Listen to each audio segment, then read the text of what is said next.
Hello everyone, this is Eva Smith with YogaUOnline, and I'm here today with Hello structural integrator and yoga therapist Anita Boser. Anita's profession and passion is the art and science of alignment, both in her work as a Hello practitioner and as a yoga therapist. And she believes that alignment is more than good posture. She has found it to be a path to greater awareness, self-discovery, healing, and profound living.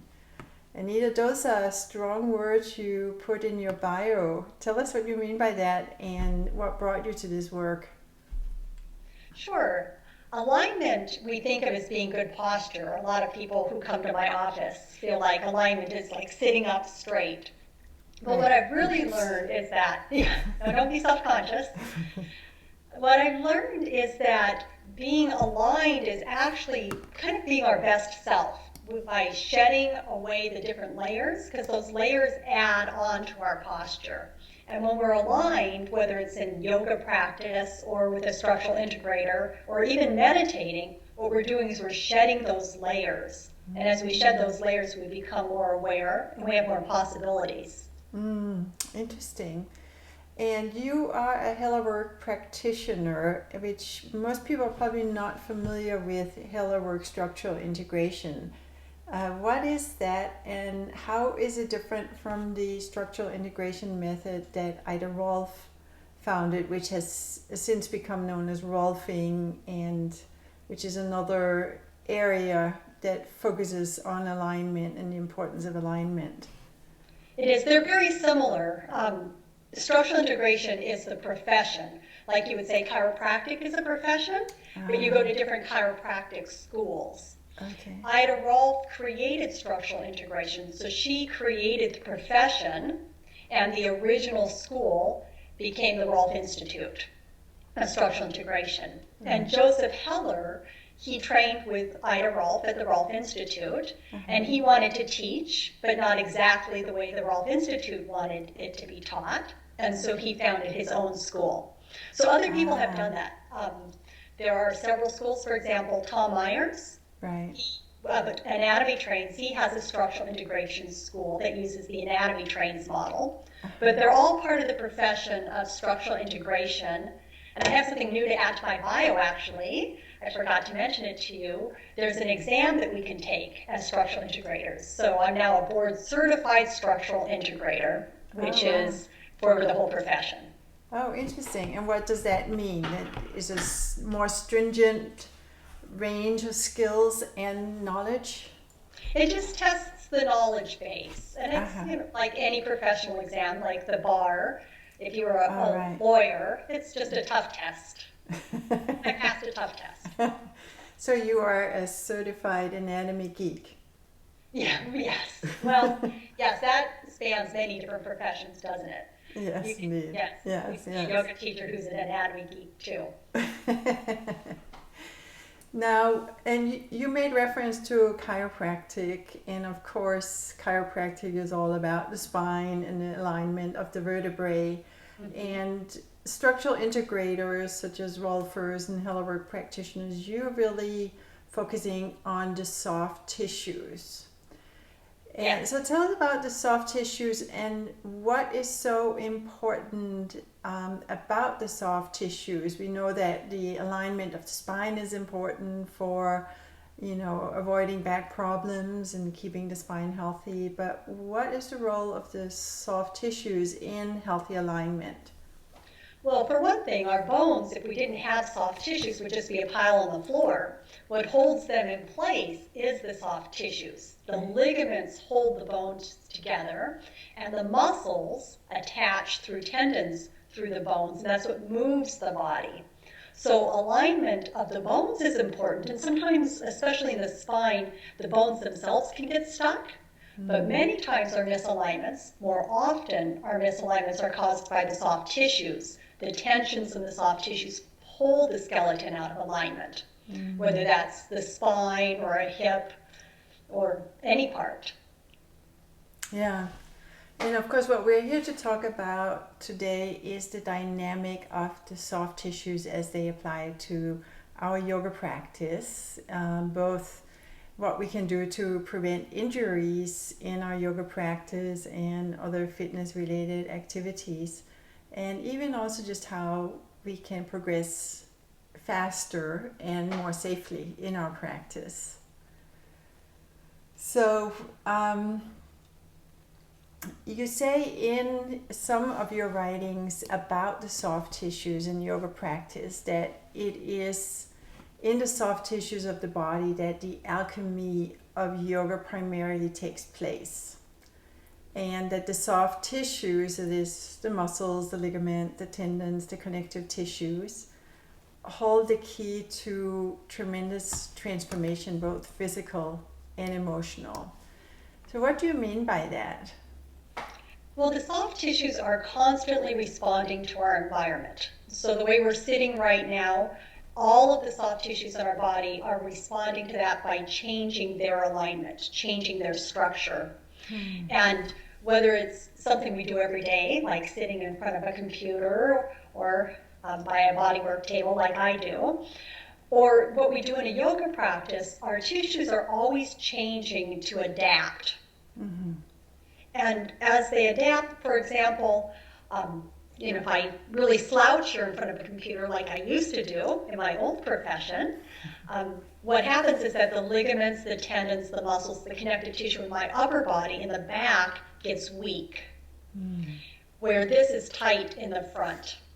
But I go to yoga, and yoga is one of the few places where we do back bends. Very few people do back bends other than that, right? So we go into yoga and we open up, and when we open up, then we change that, and our tissues respond, and they get the message, oh, there's new possibility here. Oh, we can change our arrangement. And then if you add activities other than a once a week yoga practice, and you have more activity that's in better alignment and more organized, then the tissues respond to that and you get a healthier alignment. But it's not just physical, because when I'm here, my view of the world is one thing, right? I don't see very much there. Right. And my breathing is depressed. And so it's not surprising that if I'm here, my attitude isn't as lively as when I'm aligned. Yeah. And there's more possibility in this position. Right. Yeah. And how did you get to be interested in working with this particular aspect of the body? Well, of course, it started with my own injuries. Okay. I've had my own injuries, and like many soft tissue injuries, mine was mysterious. I just kept having back problems, and I was in karate back then, and I kept hurting my back whenever I tried to get stronger. But I didn't get stronger, I just kept getting hurt.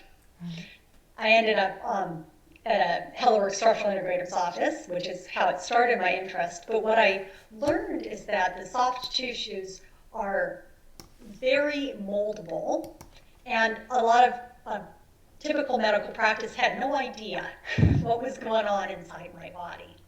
Interesting. So I had developed my interest right from my own experience of having to change my shape and to change my way of moving my body before it became healthier. And then when I became a practitioner, I attracted, of course, all sorts of people who had soft tissue injuries. And in working with them, some people got better and some people didn't get better so fast. And then I would have to take a look at, okay, so what are the differences? What are the elements? For example, I recommend yoga to a lot of people. Some people that helped, other people not so much. So what was the difference?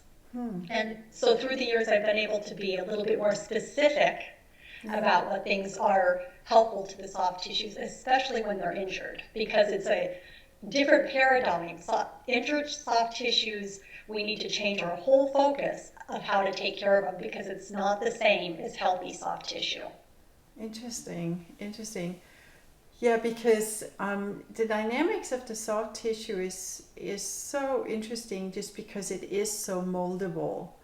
And of course, when we say soft tissue, it includes the fascia, the connective tissue, which I know you made reference to Tom Myers, who kind of describes the fascia as sort of almost like the shapeshifter of the body, that it molds the shape of the body according to our habitual posture habits.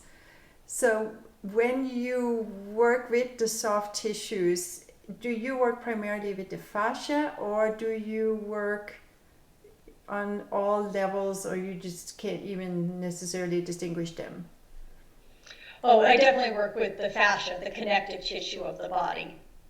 And there's connective tissue of the muscles. So do I work with muscles? Yes, because I'm working with the fascia of the muscles. And there's a lot of fascia, not just around muscles, but through the muscles. And then tendons are a form of connective tissue. The fascia of the muscle becomes the tendon, which then knits right into the ligaments in the bones. Right. So I'm working with all of that, not to mention the fascia that covers the nerves and the arteries and the blood vessels. And what's interesting is when they're healthy, there's not a huge difference between them because they're all slippery, slidey.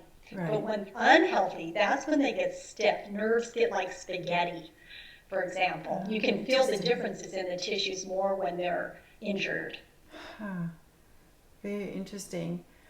So you also said that these dynamics of the soft tissues, you made reference before to how we can reshape the body by basically doing yoga poses, for example, back bends that open up the front of the body, and we can gradually reshape the body and, in a sense, create new structural habits.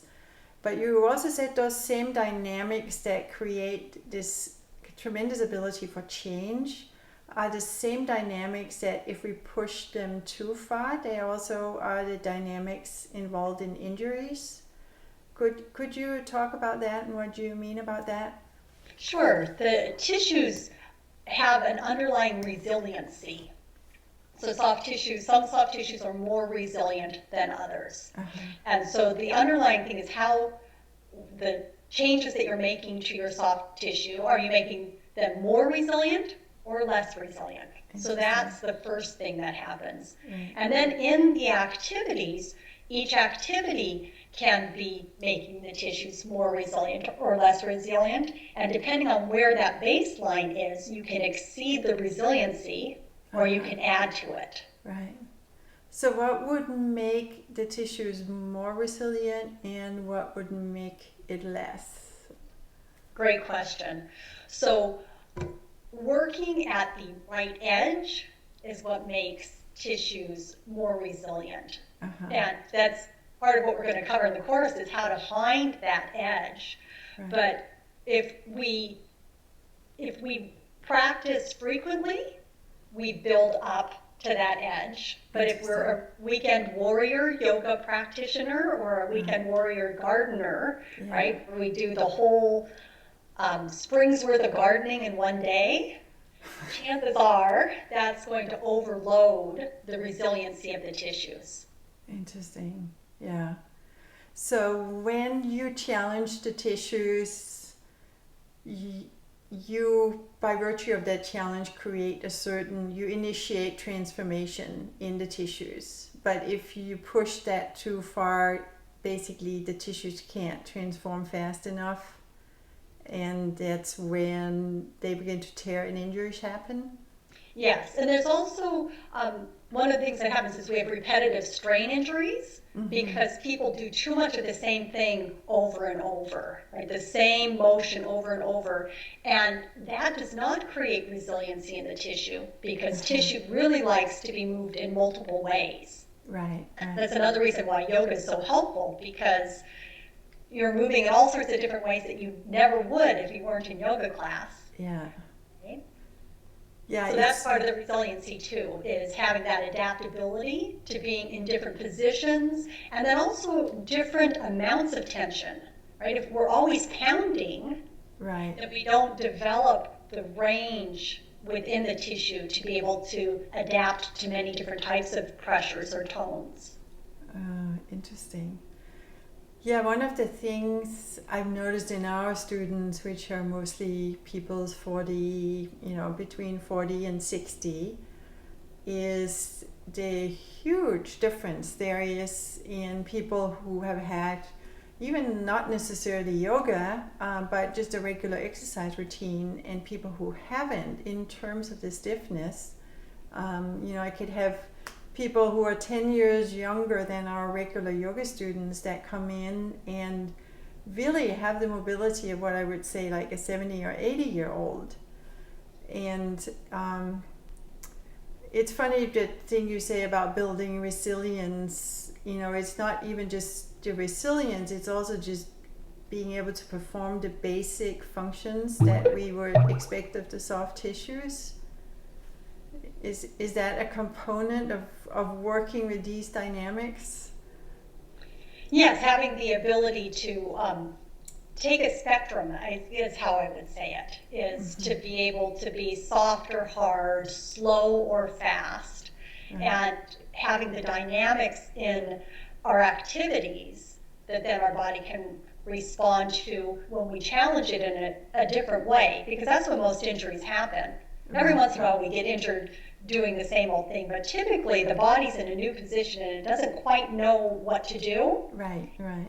And that's where we run into trouble. Yeah, and of course in yoga we have this saying, working your intelligent edge, where you go into a stretch and you find that point where there's a challenge, but it's not excruciating. There's like a sweet spot in between. So is that the best place for that transformation to take place in a healthy way so that you build the resilience of the soft tissue? You do need to challenge, and I'd say it depends on the person, because some people feel like their sweet spot is in a place that's actually causing them injury. Especially people who are hyperflexible. I've had several hyperflexible clients, and they just love hanging out in a stretch. Right. And it takes me a little while to convince them that that's actually adding to their problem. So I hate to say it because it's not very popular information from me. But when you say sweet spot, I think there's some knowledge we need to have, and to really explore that, to develop more awareness of what that actually is. For some people, the sweet spot has no pain whatsoever in it. Some people who think, it has to hurt to be a little bit good. That's true for some people, but not for others, right? So for some people, the most beneficial practice doesn't hurt at all, right? It's just a joyful experience from beginning to end. Right, yeah. So we have to become more intelligent about finding our intelligent edge. I would say that. Yeah. So does that mean, because I know this is a discussion that there is in the yoga community, whether or not you actually can monitor yourself. Certainly in the body that I have, I know very distinctly when I get into an area where, I get close to the injury zone. And it's very clear when I have to back off. Of course, my mind will overrule it from time to time, and that has gotten me into trouble a couple of times. But even so, I wonder, you seem to be saying there are certain body type where you just have to know that your natural signals is not enough. You have to also work with your natural propensities in the areas where you may be at a higher risk. Yeah. I think two things. One is that over time you become more intelligent, right? So you learn, the more you practice, the more you're going to know. But the other thing is, like in my own personal experience, a lot of my soft tissue injuries are in my neck. And so I can't do anything where I look up. For example, I'm not going to paint a ceiling again as long as I live, because I know if I do, I'm going to hurt my neck. Now, when I'm doing it, it doesn't hurt, right? So if I'm looking up or hanging Christmas lights, it doesn't necessarily hurt at the time, but I know I have a limit of like 5 minutes, and that's all my neck can handle. Interesting, yeah. So you can build in an intelligent edge just by giving your brain the knowledge, even though you might not feel it in your body at the time. Right, right. Interesting. So you also said that once injury has occurred, the dynamics of the soft tissues are completely different than the dynamics of healthy soft tissues. What do you mean by that? I mean that when we stretch healthy tissues, there's a certain sensation that comes with that stretch that gives you ideas. I'm stretching now and getting near the edge. This could be in the danger zone. Oh, that's Right. too much. Right. Injured fascia, injured tendons, they don't have those same messages. So it's very easy to overstretch if you're feeling for those same sensations in healthy tissues. The inflammation in healthy and unhealthy tissues is completely different as well. And so that sets up a different dynamic that you have to account for with injured tissues. Yeah, yeah. So, and I presume healthy tissues don't even have inflammation? Well, yeah, in our society with our modern diet, I think most of us are living with more inflammation than is healthy, typically. So there's a continuum of that as well. But yes, so ideally, all healthy tissue doesn't have inflammation. Yeah, yeah. So which are the factors, other than what we already talked about in terms of just pushing too far, too fast, which are the other factors that might predispose us to injury in our yoga practice? Okay, so the first thing is just that awareness.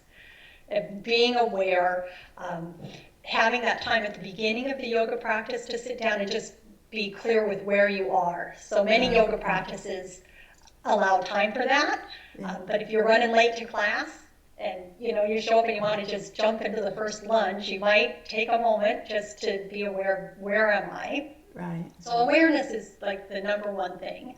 Also, there are other factors which we don't really think about and talk about, but one is that inflammation. What did we eat the day before, right? Is it the day after Christmas? Are we flooded with inflammation anyway because, I have to have all 5 desserts? Right?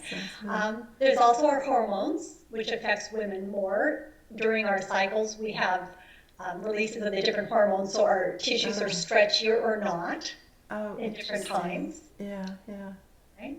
And then our activity levels. Yeah. What have we been doing? Have we been building up our resiliency, or have we taken a 2-week break?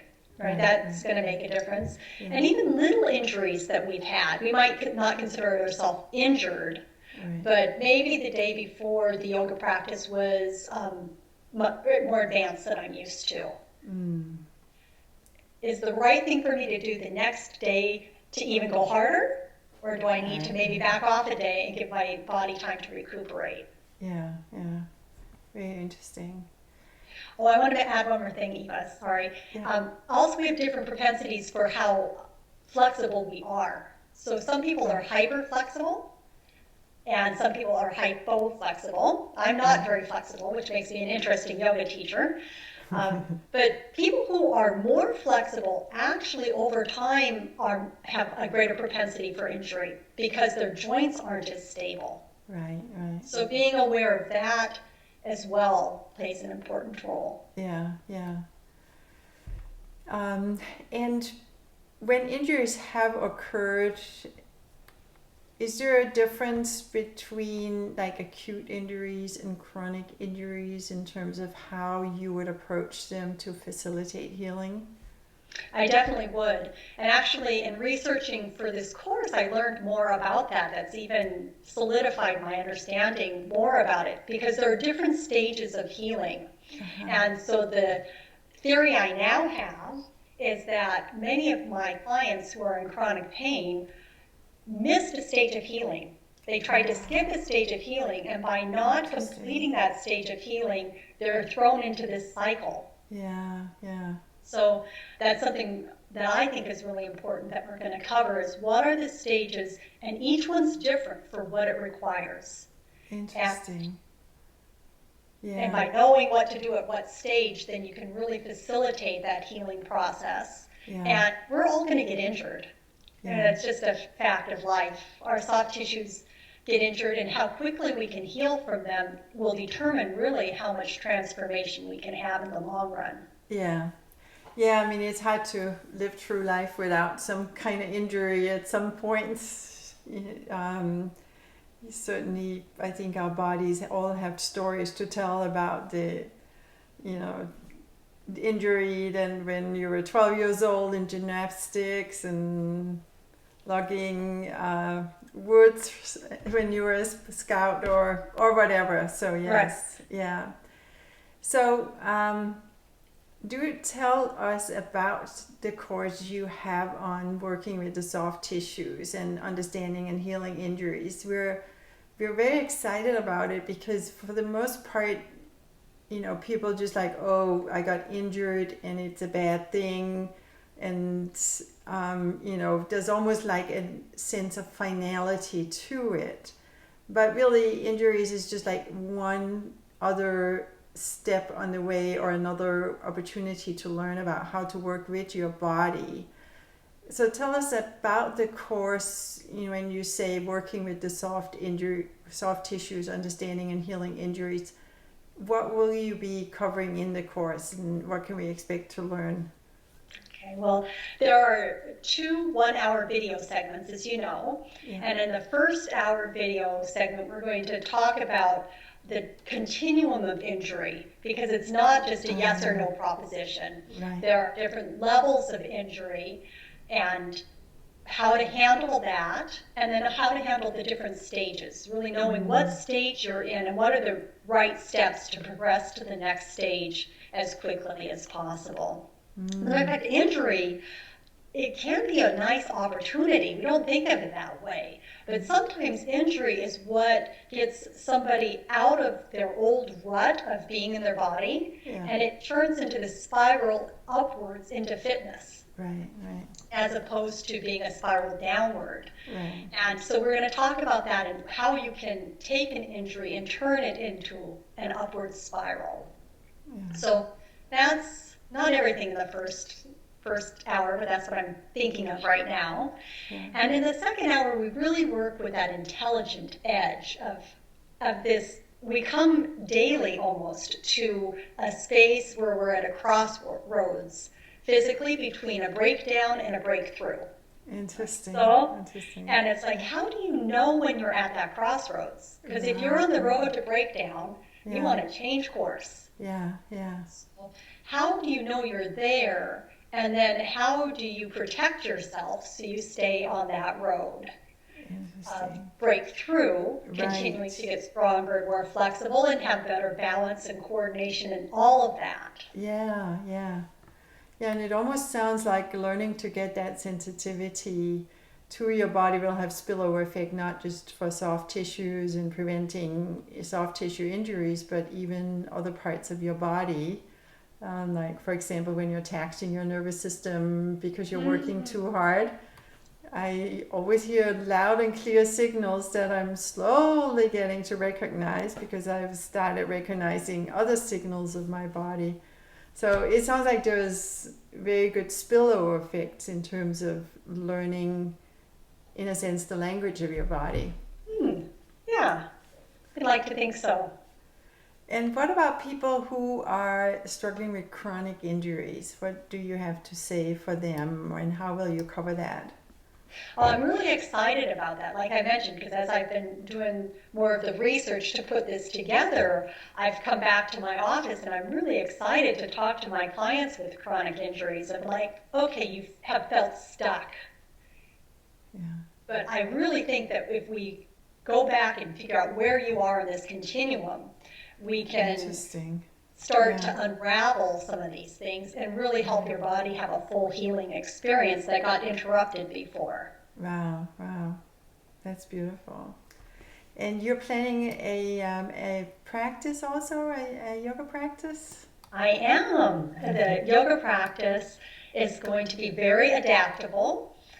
for people who are injured or not. So there'll kind of be two tracks going through the practice, and it will be developing that edge of knowing which track to be on for one. And what are some of the most common yoga injuries and how to avoid them? So in the practice, we'll have some examples of that. But we're not doing headstand or plow, right? When people think of yoga injuries, they're like, well, of course, you did a headstand, you hurt your neck. No, it's not going to be anything like that. Things like Warrior Two. How do people get hurt in Warrior Two, and how to avoid that? But even for people who don't do yoga, I think there will be some application. So you don't have to be a yogi, I think, to learn from the practice as well. Right, yeah. Yeah, and I think there's also some common hot spots that most people struggle with, particularly when they're beginners, like, wrists, which can even sometimes just be a tenderness, but it's sort of a scary thing for people when they experience it. And then, of course, shoulders, big deal, particularly for women. Mm-hmm. So wonderful. It sounds like a really exciting course, and particularly on a topic that I, for one, feel that there's just way too little attention to. Not so much the injuries per se, but the soft tissues and, how we can work with the soft tissues and prevent many of the injuries that we might otherwise be predisposed for, and even overcome longer term some of the injuries we may already have. Simply by learning to work in sync with this tremendous transformative quality of the soft tissues. Mm-hmm. Yeah, it's if healing isn't complete, if we don't complete a healing process, we're much more predisposed to degeneration of our joints and discs, not just chronic pain, but having actual breakdown of the body, I've learned, is sometimes due to an incomplete healing process of the soft tissues. Interesting. Could you talk a little bit more about that? So if you don't get full healing, what you end up with is typically an imbalance or a joint that can't move through its full range of motion. And then based on that, you're going to get degeneration of that joint. You're more likely to need a knee replacement. Yeah. Even if the injury wasn't in your knee, maybe the injury was in your ankle, but the anchor that sets up the imbalance that then puts more strain on your knee or your hip or your spine. Yeah, and of course that puts us into the whole topic of compensations, which most of us have as a consequence of that twisted ankle when we were 12 years old or whatever. So wonderful. Anita, this sounds like a wonderful course on a great topic, which is very close to my heart. Mine too. And we can't think of anyone more qualified to teach it. So thank you so much for joining us today, and we look forward to your course. Thank you, Eva. All right. Take care. Bye-bye.